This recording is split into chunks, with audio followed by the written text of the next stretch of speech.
Hey, what's going on, guys? Battle Nation Zimper here, back today with another video. And today, guys, we're back in the Battle Nation sandbox. We're in the interior of Installation 17, one of the secret vaults of the Empire. And we're just going to be exploring around here. I love how this base looks. It's super unique. But yeah, just going to be playing around here in the background while we talk about today's topic. And that is, of course, the top 5 best nanopod units currently in Battle Nation. So, of course, we are going to be ranking the top 5 best units to probably spend nanopods on. Also, I just realized I can't really place, I can't place out here, so I'm going to have to place in here.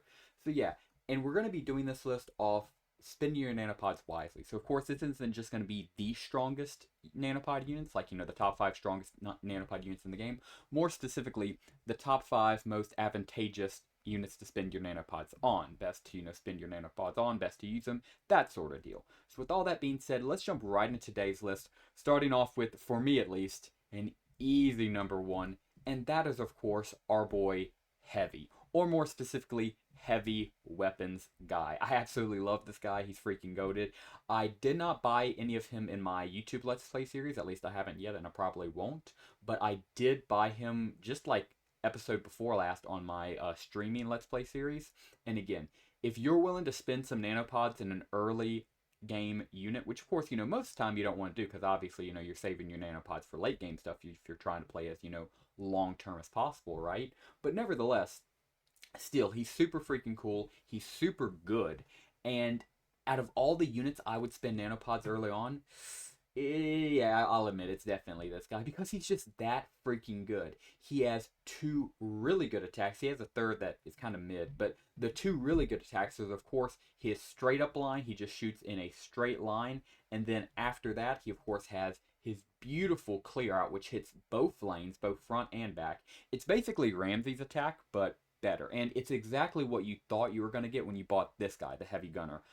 Man, me hating this guy, I cannot put into words how much I despise this guy. A nanopod unit that advertises itself as your own Ramsey. You'll be able to have your own Ramsey with this guy, right? Who needs Ramsey for, missions when, you could just have this guy? You go ahead and train him, and this is his damage. How freaking abysmal. And then you actually go ahead and get Heavy, the TF2 Heavy, and he's actually good. So by all means, I freaking adore this guy. The Heavy Gunner from Battle Nations is way too underpowered, needs a massive buff, and honestly, the Heavy from TF2, I'm cool we're leaving him as he is personally, but I understand a lot of people say he does need a nerf, which I'm not going to sit here and say he does. If it was up to me, we're not nerfing him, but I understand where that idea is coming from. I understand where that sentiment is coming from, I guess I should say. So yeah, if you're one of those people, completely understand where you're feeling from. Of course, if you would like to try to change my mind, you're more than welcome to drop a comment down below. Express your points. But yeah, me personally, absolutely love you, Heavy. Hope you stay the same way you are, but you are definitely, in my opinion, one of, if not just straight up, the best early game purchases you can make in the freaking game. And moving right along, we have what might just be the best, or one of the best late game purchases you can make right now with our current leveling. And that, of course, is the Super Tank. Oh my goodness, this freaking Super Tank is just gorgeous. It's beautiful. I absolutely freaking love this guy. And with no Mega Tank in the game, he's definitely your best bet. Now, full scale, he is a little bit more of the pricey side. Heavy was only 45 nanopods. This guy is 70 nanopods. So you're going to be dropping 70 on this bad boy. But again, cannot express to you how much he is freaking fracking worth it. He's basically as the name would imply, a really beefed up tank. Not quite as good as a super tank, as a mega tank, of course. But of course, mega tanks were added on later in that level 50, so we will get them next level increase. And yeah, as much as it does suck, as much as it, it's kind of like grr, wish we could have that. By all means, we'll wait for the next level increase. But for right now, if you're on the fence, trying to decide, oh, if I want to get a super or not, honestly, man, go for it, because it makes the Dexter fragment, it makes the ancient construction and hunting for Dexter fragments and Sentinel fragments go from stressful to like non-threatening whatsoever, right? Like legitimately, you're not even going to be thinking about it anymore. You're just going to drop your two supers, tank killers in the back, and now the ancient construction is a thing of the past, So definitely would recommend getting one of them if you can. Even with the 70 nanopod price tag, they're still pretty freaking good. And yeah, for my second answer, definitely gotta be the Super Tank with its extremely good armor and HP and devastating shots. And moving right along for another early game choice, and borrowing this from another YouTuber, of course, AP, and that would be none other than the young Sandworm. Yes, AP even made a video about this guy, how freaking good he is, and it's just pretty much self-explanatory. You know, if you're going to go with one of the young animals, which normally are just complete scams, like, for example, the baby raptor, the young boar, like, nobody is going to buy those guys. They cost nanopods, and they're literally worse than their adult counter versions, which cost regular resources, or non-nanopods. So, like, those are arguably the worst nanopods units in the entire freaking game. And honestly, I would kind of say the same thing for the young mammoth. And I even enjoy the young mammoth. You know, I have him, all of us mammoth Patreon users got him for free. But besides that, yeah, I'll be honest, I'm not really using my boy, you know? So, yeah, with all that being said, though, the young Sandworm is the exact opposite. He's basically just a recreation of the adult Sandworm. And of course, the adult Sandworm is one of the coolest units in the entire freaking game. But even his, young version, his child, is still pretty good. It's still pretty enjoyable, still pretty fun. He does great damage. He has armor, which I just can't get over that. One, an animal has armor, it's just crazy to me. But two, a young animal, a baby animal has armor. This guy right here can have armor, but the recon vehicle cannot have armor. Somebody explain that to me, but nevertheless, right? Nevertheless, in all seriousness, actually I can't explain that to you. It's called game balancing. But nevertheless, back in reality, this guy is so freaking good. Really good early on armor, does good damage. Definitely the best of the young animals. If you had to pick, my opinion, definitely get this guy. And before we move right along, if you're still watching this, greatly appreciate you. And I am going to go to another place because I like Installation 17. It looks cool and all. Like, all of this is fun and whatnot. But it's a little bit small. I don't remember it being this small. So let's just go. We'll do another map, of course, next episode. I like, going through all these maps with y'all. We'll check out NPC number 3. Is NPC number 3 any fun? No clue, but we're about to find out. And continuing right along with our video, we have our first naval pick of the video. Oh, yeah, it's just Recoil Ridge. I'm stupid. We have, of course, the Mammoth tank. Oh, if I can get this freaking out. The Mammoth class battleship, one of the best ships in the entire game. Basically, as I like to call it or nickname it, it is a mega tank on water. It is super good, super fun, extremely valuable. And you're basically just going to be using this guy as your naval carrier. Listen, if you're willing to spend nanopods on naval, just a few. All I ask is that you get just 2, maybe even 3 Mammoth class battleships. And if you're somebody who likes Navy, you're going to have a ton of fun never having to worry about it again, doing all the naval battles you want without a problem in the world. Or if you're somebody who doesn't like naval battles and just wishes, oh, I wish, it could just be, me and, my land units again, and you want to get through them as quick as possible, I'd also recommend these guys because, again, they make naval battles go from a tedious challenge to just a fun blood sweep where you're the one sweeping blood. So by all means, absolutely adore this guy.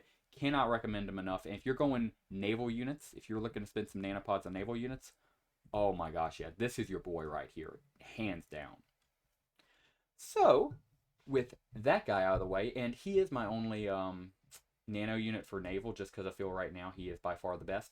2 honorable mentions I almost threw in this list would be the grouper and the tactical submarine. Tactical submarine simply because if you're willing to go for a sub, it's definitely willing to go for the tactical. It's just a few more nanos more, and it's a whole lot freaking better. Tactical submarine goes hard. And then, of course, the grouper. I hate seeing this guy in battle, and there's a reason, because he's freaking good. So if you're willing to get one of your own, it's going to cost you some nanopods, of course, but oh boy, is he freaking worth it. So yeah, both those 2 are honorable recommendations, but if I had to pick, and of course I had to pick for this list, still, Mammoth class battleship, just overall, all around the perfect naval unit.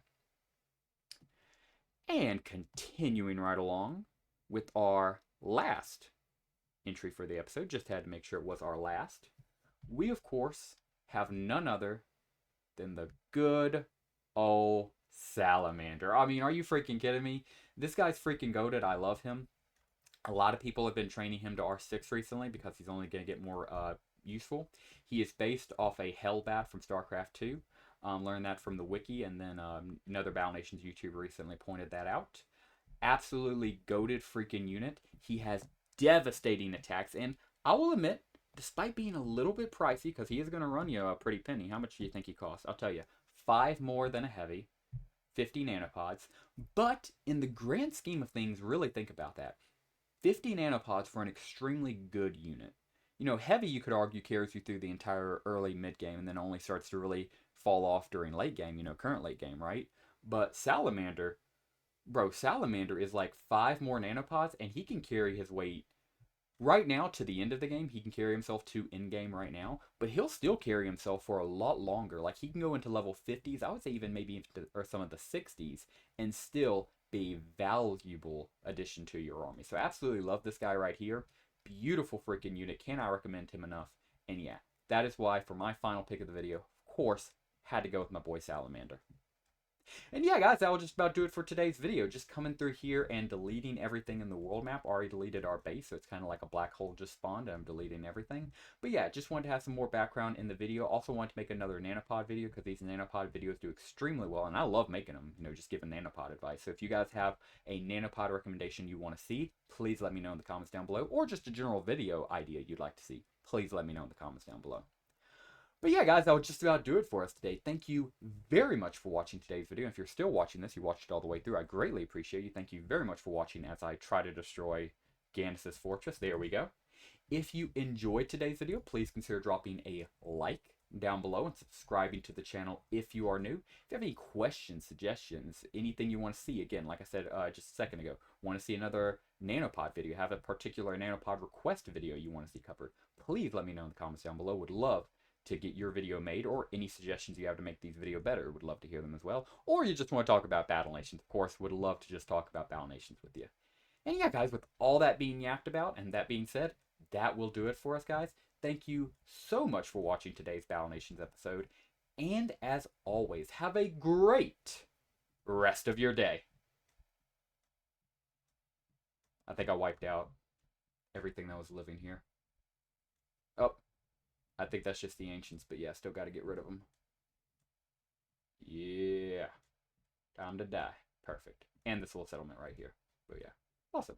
Alright. Serious. Oh, can't forget. You know what? I'm going to let everybody die except Morgan. Morgan's going to be the last man on Earth. Alright, I'm done messing around. Thank you guys so much for watching. Love and appreciate every last one of you. And as always, have a great rest of your day.